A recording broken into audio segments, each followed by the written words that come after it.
10 କୋଟିରୁ ଊର୍ଦ୍ଧ୍ୱ ଟଙ୍କାର ଅଫିମ ଗଛ ନଷ୍ଟ, ଜଣେ ଗିରଫ। ଉପାନ୍ତ ଅଞ୍ଚଳରେ ଅଫିମ ଚାଷ, ଏକର ଏକର ଜମିରେ ଚାଷ ହେଉଛି ଏହି ଜହର। ଖବର ପାଇବା ପରେ ସିଧା ଚାଷ ହେଉଥିବା ଜମି ଉପରେ ମାଡ଼ି ବସିଲା ଅବକାରୀ ବିଭାଗର ସ୍ୱତନ୍ତ୍ର ଭ୍ରାମ୍ୟମାଣ ଟିମ୍। ମାଜିଷ୍ଟ୍ରେଟ ଦାୟିତ୍ୱରେ ଥିଲେ ରାୟଗଡ଼ ତହସିଲଦାର, ରାୟଗଡ଼ ଅବକାରୀ ଓଆଇସି, ଉମରକୋଟ ଅବକାରୀ ଓଆଇସି, ଡାବୁଗାଁ ଅବକାରୀ ଓଆଇସି, ବନ ବିଭାଗ ଓ ଅବକାରୀ ବିଭାଗର ଭ୍ରାମ୍ୟମାଣ ଟିମ୍। ଅଫିମ ଜମିରେ ପହଞ୍ଚି ତାଜୁବ ହୋଇଗଲେ ମିଳିତ ଚଢ଼ାଉରେ ଥିବା ଅଧିକାରୀ ଓ କର୍ମଚାରୀ। ଗ୍ରାମର ପୂର୍ବ ଦିଗରେ ଥିବା ତେଲନଦୀ ନିକଟସ୍ଥ ଜମିରୁ ମୋଟ 20,280ଟି ଅଫିମ ଗଛ ଠାବ କରାଯାଇଥିଲା। ଉକ୍ତ ଟିମ୍ ଦ୍ୱାରା ସମସ୍ତ ଗଛକୁ ନଷ୍ଟ କରିବା ସହ ସେଗୁଡ଼ିକୁ ପୋଡ଼ି ଦିଆଯାଇଛି। ଅବକାରୀ ଟିମ୍ ପହଞ୍ଚିବା ସମୟରେ ଅଭିଯୁକ୍ତ ଜଣକ ଅଫିମ ଗଛରେ ପାଣି ଦେଉଥିଲା। ଟିମ୍କୁ ଦେଖି ଅଭିଯୁକ୍ତ ସେଠାରୁ ଖସିଯିବାକୁ ଚେଷ୍ଟା କରୁଥିବା ସମୟରେ ମାଡ଼ି ବସିଲା ଅବକାରୀ ଟିମ୍। ଅଭିଯୁକ୍ତ ଜଣକ ହେଲେ ନନ୍ଦକିଶୋର ସାହୁ। ପରେ ସନ୍ଦେହ ହେବାରୁ ଅଭିଯୁକ୍ତ ଘରେ ତଲାସ କରିବାରୁ ଅଭିଯୁକ୍ତର ଠାରୁ 14 କେଜି 300 ଗ୍ରାମ ଅଫିମ ମଞ୍ଜି ଓ ଅଫିମ ଚୋପା ଜବତ କରାଯାଇଛି, ଯାହାର ମୂଲ୍ୟ 21,450 ଟଙ୍କା ହେବ। ନଷ୍ଟ କରାଯାଇଥିବା ଗୋଟିଏ ଗଛର ମୂଲ୍ୟ ସରକାରୀ ହିସାବରେ 5,000 ଟଙ୍କା ହେବ।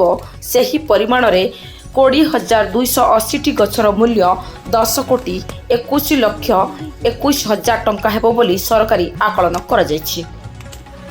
ଗିରଫ ଅଭିଯୁକ୍ତ ଆଜି କୋର୍ଟ ଚାଲାଣ କରାଯିବ ବୋଲି କହିଛନ୍ତି ଭ୍ରାମ୍ୟମାଣ ଅବକାରୀ ନିରୀକ୍ଷକ ବୃନ୍ଦାବନ ମଣ୍ଡଳ।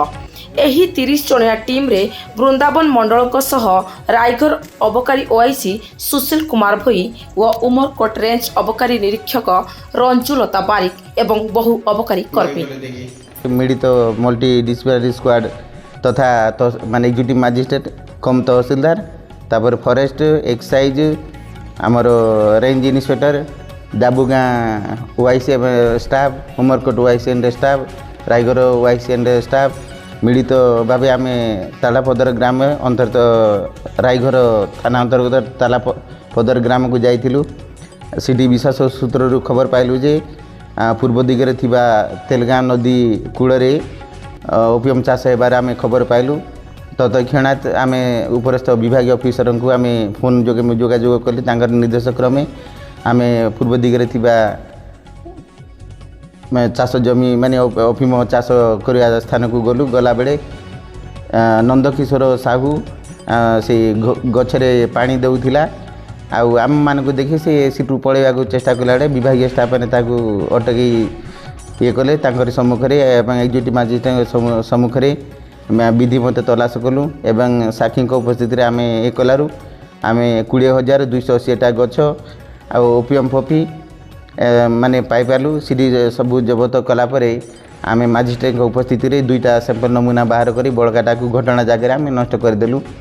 ତାପରେ ଆମେ ସନ୍ଦେହ ହେଲା ଯେ ତା ଘରେ କିଛି ମାନେ ଜିନିଷ ପୁନର୍ବାର ଥିବ ବୋଲିକି ଆମେ ତାକୁ ଯାଇ ଫେର ପୁଣି ଆମେ ତା ଘରେ ଇଏ କଲାରୁ ପପି ଷ୍ଟ୍ର 14 କେଜି 300 ଗ୍ରାମ ଜବତ କରାଗଲା।